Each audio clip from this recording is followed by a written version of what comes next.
നേരിടുന്ന ഏറ്റവും വലിയ ട്രാജിക് സിറ്റുവേഷനൊക്കെ തന്നെയാണ്. പക്ഷേ ഇതിൻ്റെ ഇടയിൽ കൂടെ എനിക്കൊരു കോമഡി കണ്ടപ്പോൾ പറയണമെന്ന് തോന്നി. അറിയാം, it's a very big tragedy happened. നമ്മളെല്ലാം വളരെ വിഷമത്തിലാണ്. നമ്മുടെ ഒരു സഹോദരി നഷ്ടപ്പെട്ടിട്ടുണ്ട്, ഒക്കെ ശരി തന്നെയാണ്. ഇതിൻ്റെ ഇടയ്ക്ക് കൂടെ ഒരു കുത്തിക്കലാശം കാണിക്കുന്ന ഒരു മിടുക്കനെ കാണണ്ടേ. അഹമ്മദാബാദിൽ നമ്മുടെ എലിസബത്ത് വർക്ക് ചെയ്ത ഹോസ്പിറ്റലാണ് ഈ ആക്സിഡൻറ്റ് ബേസ് ആയിട്ടുള്ള കാര്യം നടന്നിട്ടുള്ളത്. അപ്പോൾ എലിസബത്തിൻ്റെ ഒരു ഇൻ്റർവ്യൂ വന്നിട്ടുണ്ട്, ഞാനിവിടെ ആഡ് ചെയ്ത് വെച്ചേക്കാം. എലിസബത്ത് സേഫാണ്. അപ്പോൾ എനിക്കതിനെപ്പറ്റി അറിയത്തില്ലായിരുന്നു. പക്ഷേ ഞാൻ ആ വാർത്ത കണ്ടപ്പോഴാണ് മനസ്സിലായത് എലിസബത്തിൻ്റെ അതേ ഹോസ്പിറ്റലിലാണെന്ന്. അവരത് അറിഞ്ഞിട്ട് പോലുമില്ല. പക്ഷേ ആ ഹോസ്റ്റലിലേക്കാണ് ഇത് ഇടിച്ച് കുത്തി കയറി വീണിട്ടുള്ളതെന്ന് പറയുന്നത്. അപ്പോൾ അതിനെ റിലേറ്റ് ചെയ്ത് പുള്ളിക്കാരത്തി ഒന്ന് ടി വിയിൽ വന്നു. അതാരോ പോയി പെട്ടെന്ന് തന്നെ അവരെ ഇൻ്റർവ്യൂ എടുത്തായിരുന്നു. കൂടുതൽ നല്ല രീതിയിൽ കാര്യങ്ങൾ പറയാൻ അവരെ കൊണ്ട് സാധിക്കുമെന്ന് തോന്നിയതുകൊണ്ടായിരിക്കും ഓടി അവരുടെ അടുത്തേക്ക് പോയിട്ടുണ്ടാവുക. ഇങ്ങനെ ഇത് കണ്ട ഉടനെ ഇങ്ങേർക്ക് മനസ്സിലായി ഇനിയിപ്പോൾ എലിസബത്ത് ഫേമസ് ആകും. അങ്ങനെ ഫേമസ് ആവുകയാണെങ്കിൽ തന്നെ അത് എൻ്റെ പേരിൽ മതി എന്നുള്ള രീതിയിലാണോ എന്തോ. എന്തായാലും ഒരു പോസ്റ്റ് ഇട്ടിട്ടുണ്ട് ടിയാൻ ഇട്ട പോസ്റ്റ് നമുക്കൊന്ന് വായിക്കാം. My deepest condolences for the great loss happened in the plane crash അഹമ്മദാബാദിലുണ്ടായ പ്ലെയിൻ ക്രാഷിനെ പറ്റി ഓർത്ത് അയാൾക്ക് ഭയങ്കര സങ്കടമുണ്ട്. എല്ലാവർക്കും ആദരാഞ്ജലികൾ അറിയിക്കുകയാണ്. May god be with us. ദൈവം നമുക്കൊപ്പം ഉണ്ടായിരിക്കട്ടെ. നല്ല കാര്യം. അടുത്ത് കുറച്ച് ഗ്യാപ്പ് ഇട്ടിട്ട് എഴുതിക്കുന്നു so you in T V. ഓ, നിന്നെ ടി വി കണ്ടു എന്ന്. അതാരെന്നറിയാം? എലിസബത്തിനെയാണ് പറയണേ. Be safe doctor. ഓ ഡോക്ടറെ, നീ സുഖമായിരിക്കൂ, സേഫായിരിക്കൂ. My sincere prayers. എൻ്റെ എക്സൈറ്റ് പ്രേയേഴ്സ്. ബാലകോക്കില. ഇയാൾ എന്താ ഉദ്ദേശിക്കുന്നതെന്ന് അറിയുമ്പോൾ ഇയാൾ വലിയ കൃഷ്ണനാണ്, ബാക്കിയുള്ളവരൊക്കെ ഇയാൾ എങ്ങനെ ഫോളോ ചെയ്യണമെന്നുള്ളതാണ്. ഞാൻ പെട്ടെന്ന് തന്നെ പോയി കമൻസ് നോക്കി. പക്ഷേ ടൈം ആയിട്ടില്ല, 4 മണിക്കൂർ ആയതേ ഉള്ളൂ. ആളുകൾ കണ്ടിട്ടില്ല, ശ്രദ്ധിച്ചില്ല എന്നുള്ളത് ചുരുക്കം. ശ്രദ്ധ കിട്ടാനാണ് ഇട്ടതെങ്കിൽ ആരും ശ്രദ്ധിച്ചില്ല എന്നുള്ളത് ചുരുക്കം. 1-2 കമൻ്റ് ഉണ്ട്, അത് വായിക്കാം. നന്മയുള്ള ഒരു മനുഷ്യനാണ് ബാല.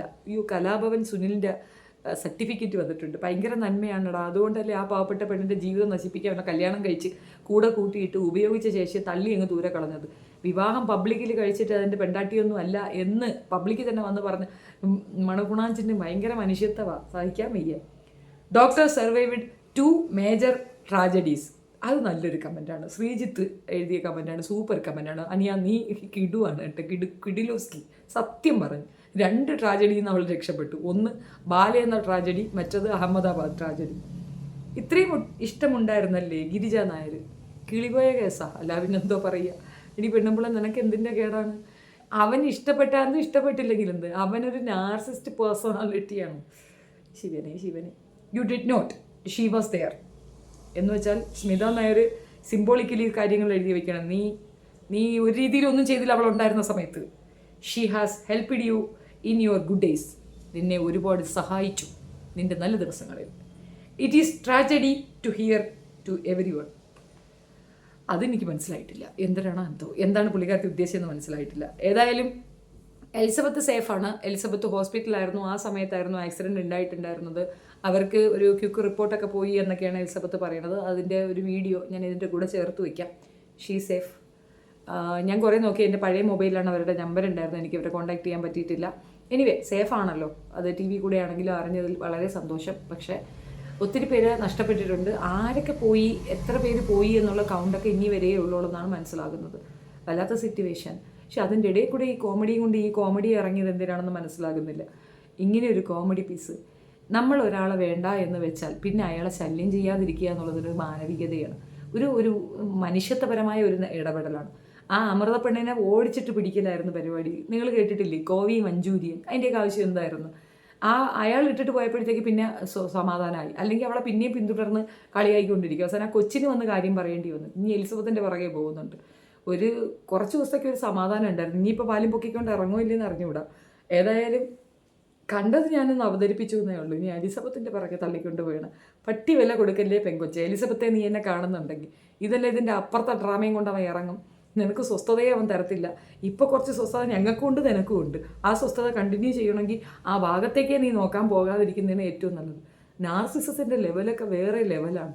നാർസിസം എന്നല്ല, സൈക്കോസിസത്തിൻ്റെ അവസ്ഥാന്തരങ്ങളിൽ കൂടെ സഞ്ചരിച്ച് മറ്റൊരു ലെവലിൽ വന്ന് നിൽക്കുകയാണ് ബാലു. പേര് തന്നെ ബാല എന്ന് സ്വന്തം പേരോ അച്ഛൻ്റെ പേരോ അമ്മയുടെ പേരോ എഴുതുന്നതിന് ഒരു ആക്ടർ ബാലയാണ്. ഏതൊരു ആക്ടർ നീ? വേണ്ട, നിന്നെ എടുത്ത് ഉടുക്കുന്ന സമയം ഒരു ദിവസം വരും, അന്ന് നമുക്ക് ചെയ്യാം. ഞാൻ വേറൊരു വീഡിയോയും കൂടെ വേറൊരു ഫോട്ടോയും കൂടെ താഴെ കണ്ടിട്ടുണ്ടായിരുന്നു. ഒരു വക്കീലം വച്ച് എൻ്റെ പൊന്ന് തള്ള, നിങ്ങൾക്ക് നാണാവുന്നില്ലേ? ഇപ്പം ആണ്ടിലാണ്ടിൽ കെട്ടും, അവിടെയൊക്കെ പോയി നിന്ന് പോസ് ചെയ്യുക. നിങ്ങൾക്ക് ഇതിനൊരു ഉളുപ്പ് വരുന്നില്ലേ? ആണ്ടിൽ കെട്ടുന്ന ഒരുത്തൻ്റെ കൂടെ പോയി നിന്ന് പോസ് കൊടുക്കാനായിട്ട് ഒരു അല്പം പറഞ്ഞ് മനസ്സിലാക്കിയെങ്കിലും കൊടുത്തുകൂടെ? അതായത് രണ്ടിൻ്റെയും കുറേയധികം കുത്തിത്തിരിപ്പുകളുണ്ട്.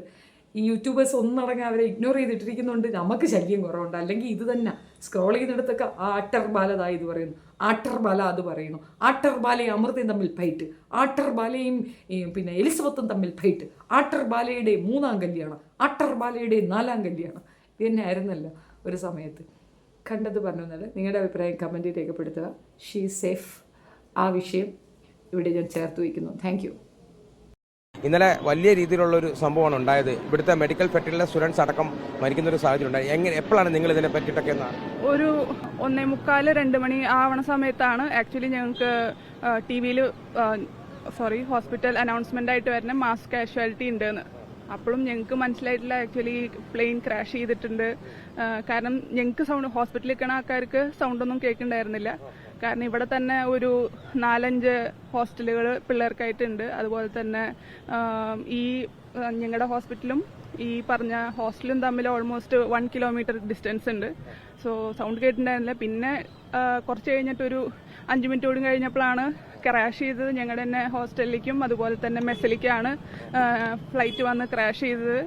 പിന്നെ ഭയങ്കര തിരക്കായിരുന്നു. പിന്നെ ഓരോരുത്തരും മിസ്സിംഗ് ആണ്. ഇവിടേക്കാണ് ആളുകളെ കൂടുതലായി കൊണ്ടുവന്നത്. അപ്പോൾ അന്നേരത്തെ ഒരു അവസ്ഥ നിങ്ങൾ എല്ലാ ചികിത്സയിലും എല്ലാം ഉണ്ടായിരുന്നല്ലോ. ഞങ്ങൾ ആക്ച്വലി ട്രാൻസ്മിഷൻ മെഡിസിൻ എന്ന് പറഞ്ഞ ഡിപ്പാർട്ട്മെന്റ് ആണ്. അപ്പോൾ മെയിനായിട്ട് ഞങ്ങൾക്ക് ബ്ലഡ് കളക്ട് ചെയ്യണം, ബ്ലഡ് അറേഞ്ച് ചെയ്ത് കൊടുക്കണം. അപ്പോൾ പല ഹോസ്പിറ്റലുകൾ, ഇതിന്റെ ചുറ്റുള്ള പല ഹോസ്പിറ്റലുകൾ ഞങ്ങൾക്ക് വേണ്ടിയിട്ട്